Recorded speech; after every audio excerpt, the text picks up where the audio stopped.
desperate rush to get rescue animals and shelter staff out of Afghanistan has failed, the charity's boss has said.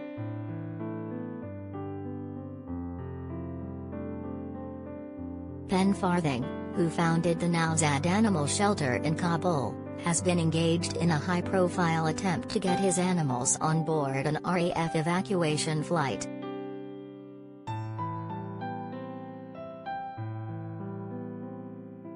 Yesterday the former Marine made a dash for the airport in Kabul with dozens of cats and dogs, as well as Nowzad staff.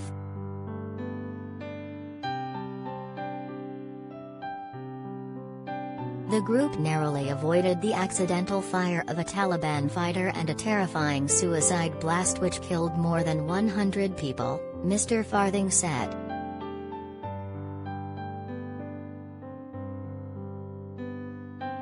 After the near misses, the Brit has been forced to give up the evacuation attempt due to issues with his paperwork, he has said in an interview with the BBC.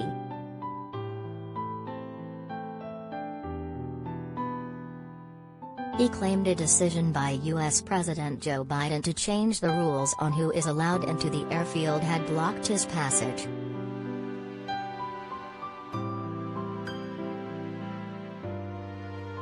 What's your view on this story? Have your say in the comments.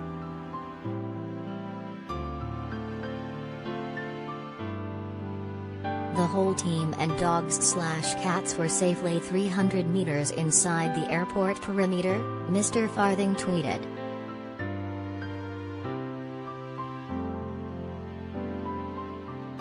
We were turned away as Joe Biden had changed paperwork rules just 2 hours earlier. Went through hell to get there and we were turned away into the chaos of those devastating explosions.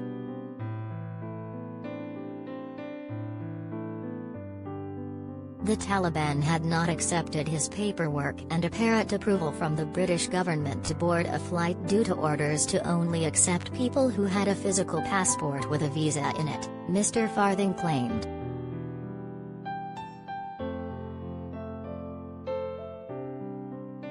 There's nothing I can do. The staff are telling me it's time for me to go. They don't think a foreigner will be welcome here, he told the BBC.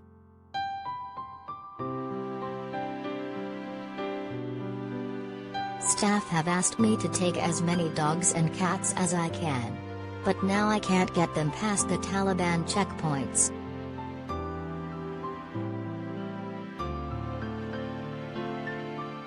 He added, my mission to get them out of Afghanistan has just ended because Joe Biden stopped it.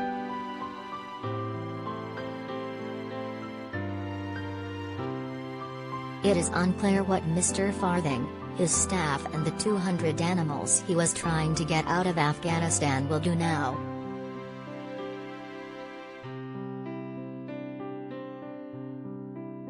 Earlier the Essex man spoke about a near miss his group suffered when a Taliban fighter unloaded a gun near them.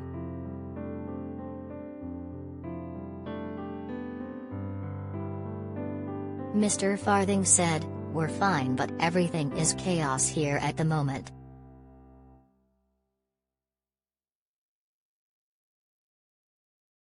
All of a sudden we heard gunshots and our vehicle was targeted. Had our driver not turned around he would have been shot in the head by a man with an AK-47.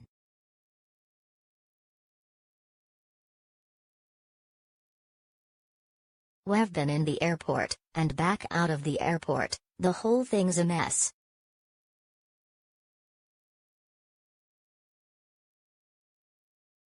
There's not much more I can say at the moment. I need to make sure the animals and everyone is safe.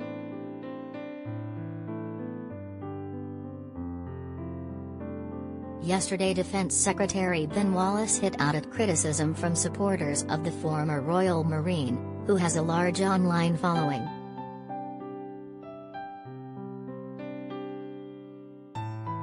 They claimed the minister had blocked a flight which would have taken the animals, which he strenuously denied.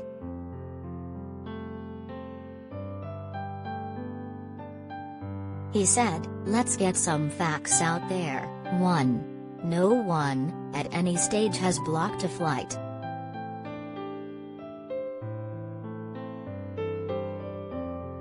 This is a total myth and is being peddled around as if that is why the pet evacuation hasn't taken place. 2. I never said I would not facilitate. I said no one would get to queue jump.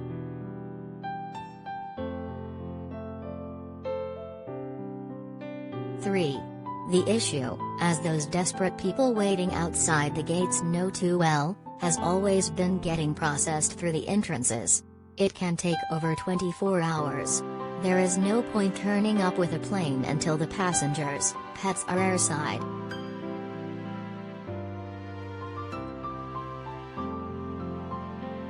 4.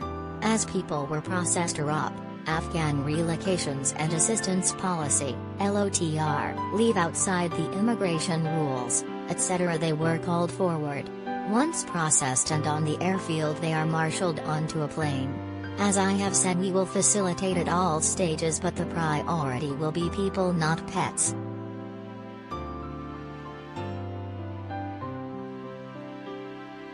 Prime Minister Boris Johnson has also denied claims that his wife Carrie had pushed for the animal evacuation to be prioritized.